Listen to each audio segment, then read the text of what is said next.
Welcome to Managing Uncertainty, a podcast series from the experts at Bryghtpath discussing global risk, business continuity, and crisis management. Will you be ready to lead your organization through its critical moment? Hello and welcome to the Managing Uncertainty podcast. This is Bryan Strawser, Principal and Chief Executive here at Bryghtpath. And in this week's episode, I'd like to talk about the Business Impact Analysis, or BIA. We'll talk a little bit about what it means, how you go about doing one, our approach in doing so, and what the value is in doing the BIA in your organization. Now, I start off with kind of this question, which is how many days of payroll can you lose? How many days can your payroll function in your company be down before it impacts your business? What about the servers that power your product or platform that you provide to customers?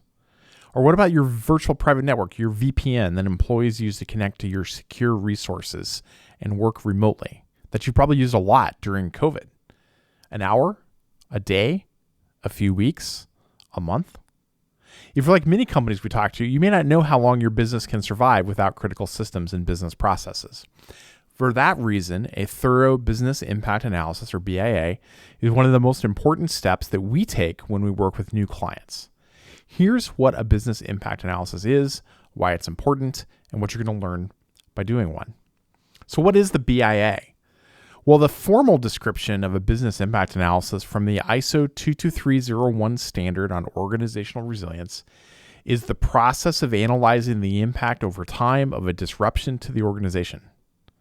The process of analyzing the impact over time of a disruption to the organization.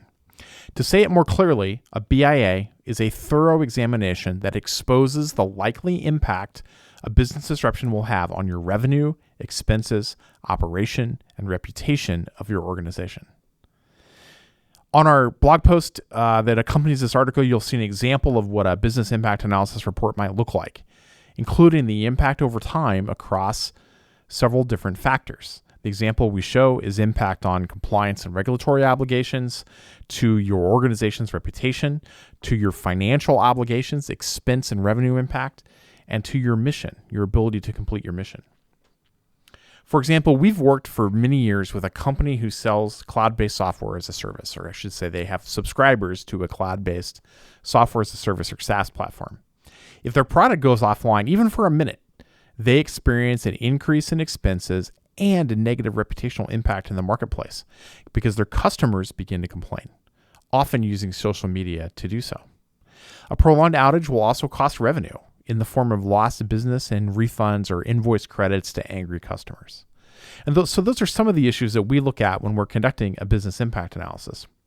Key to these questions with a BIA is establishing the recovery time objective, or RTO, for critical systems and business processes. Now, business disruptions are not usually isolated things. They impact a lot of organizations. They impact a lot of processes and technologies within your company. If a hurricane knocks your data center offline, well, your customers could be locked out or unable to access their systems. Your payroll team may be down. Your payroll system may be down. Your intranet might be inaccessible, and lots more that could happen. Over and over, we see companies make the same mistake in this situation. They try to recover every system and every business process. And if they haven't done a BIA, they have no idea, none, about how to prioritize this. And that's a mistake that can cost them millions of dollars in expense and revenue, but more importantly, can have significant impact on their reputation. That's why the BIA and establishing recovery time objectives are so important. Some systems and processes need to be recovered now, or first. Usually these are ones that generate revenue, like customer products and records, sales pages on your e-commerce site, or similar systems. Every minute those systems are down, they cost you money in lost revenue, expenses, and if you're providing services through technology to your clients, you're impacting your clients as well. Other systems may also need to be recovered, but they may not necessarily need to be recovered immediately. Payroll, for example. Well, payroll, you have a lot of legal and compliance obligations around payroll. You have an obligation to your employees to pay them. Folks are not going to work if you're not paying them. Payroll needs to be recovered quickly, but it doesn't necessarily need to be recovered within an hour. It doesn't necessarily need to be recovered ahead of your revenue generating systems and processes.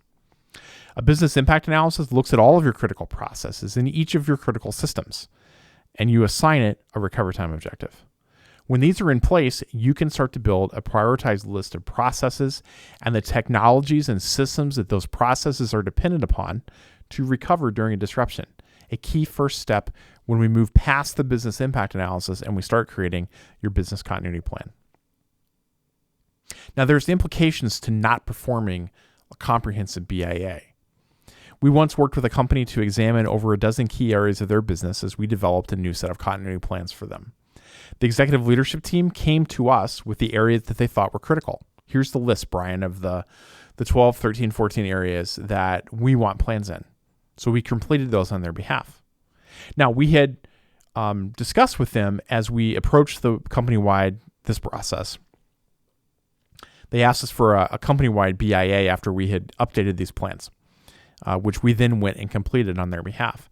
And we identified more than 25 teams and dozens of processes in their organization that were critical for recovery in the aftermath of a disruption.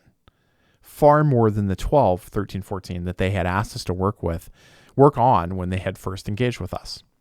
Unfortunately, this is a common story in my experience.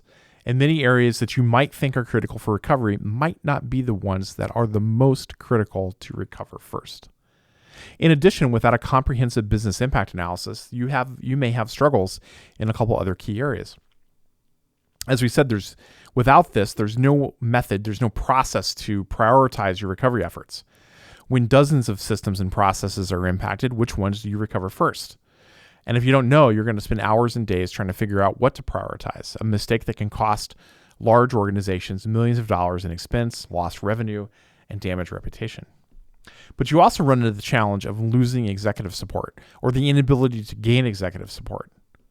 We often talk with leaders who would like senior management to invest more in business continuity, but they sometimes struggle to communicate the value of resilience, the value of a continuity program, or the specific costs and other impact that the business might face during a disruption. That's a sign to me the company has probably not conducted a thorough BIA. Because without this, operational leaders might lack the concrete, detailed financial estimates and qualitative data needed to convince their senior leaders to invest in resiliency. And then they struggle to earn support for the program as a result.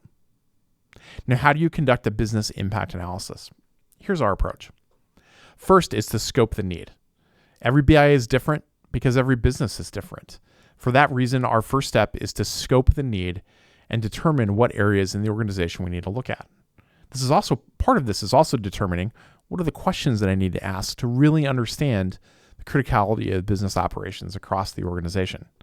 A nonprofit organization, as large and as complex as it might be, will have different resiliency needs than a major utility, which will have different resiliency needs than a healthcare network. So we customize our approach to each particular situation. Once the need has been scoped, you can schedule BIA interviews and assign pre-work. We want to identify everyone we need to interview, all the core business leaders, and send them pre-work to complete before our conversation. That pre-work usually includes some basic questions about their responsibilities. What does their team do? In 2 or 3 sentences, explain to me what a disruption to your business looks like. How does it impact the organization? Tell me in your own words. But we also want to ask about their history with previous disruptions. What happened? How did you work through that?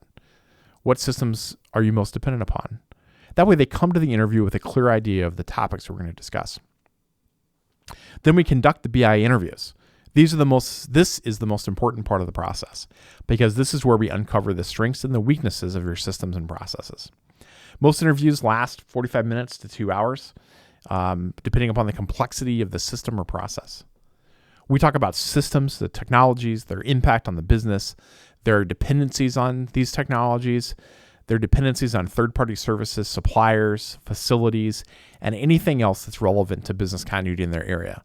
Anything else that's relevant to the scope that we talked about and determined as we were scoping the need. When all the interviews are complete, we aggregate everything we've learned, including the impact of a disruption to revenue, expenses, reputation, and other factors in every area that we've examined. Our report includes the analysis of key systems and business processes, along with recovery time objectives for every area. And we capture the interdependence of operations within your organization. This is a report you can take to your senior management and present our results. And our staff can even join you to present our findings if needed. That's the business continuity process, the business impact analysis process, rather, that we follow. I want to end by talking a little bit about the value of a business impact analysis. Years ago, I was invited to speak to the board of directors of a large organization, and they were looking to strengthen their business continuity program. So I had this meeting with their board and just gave them some advice in this conversation. I joined them for this meeting, and I had some questions about their efforts. They had a lot of documentation. They had a full business continuity plan document. They had a program outlined. I was encouraged by their efforts because it showed that they were invested and there was a strong commitment from top management, from the board and the executives, to drive this program. But then I asked about their BIA because it wasn't mentioned in their documentation. Well, we don't have one of those. We already know what's critical. Sure enough, after we went on to complete a full BIA for them, we identified a host of business processes and teams and dependent systems that were critical to their business but weren't at all part of their business continuity plans. They simply hadn't thought about the role that these other parts of the organization played.